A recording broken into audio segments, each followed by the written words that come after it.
এই মুহূর্তে আমার কাছে এসছে ইয়ামাহা আলফা BS6। প্রবলেম কি?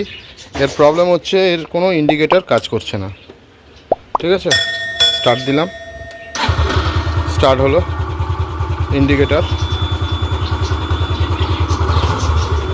ইন্ডিকেটর কোনো কাজ করছে না।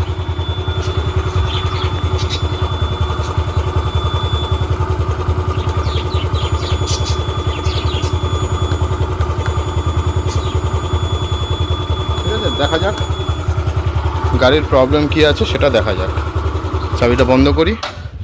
তো প্রবলেম যেটা ছিল সেটা হচ্ছে এইটার কাট আউটটার, যেটা আমরা বলি ইন্ডিকেটার কাট আউট বা ইন্ডিকেটার বার্জার কাট আউট, এটার প্রবলেম ছিল।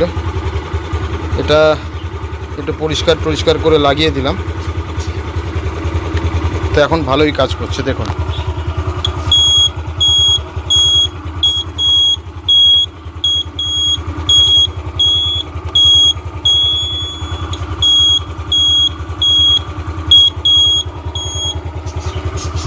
তো এই হলো কাজ, মোটামুটি কমপ্লিট।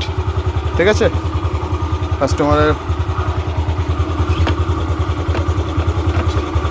ভরসা রাখার আমার জরুরি। আবার দেখে নিই। ঠিক আছে, মিটে গেল কাজ।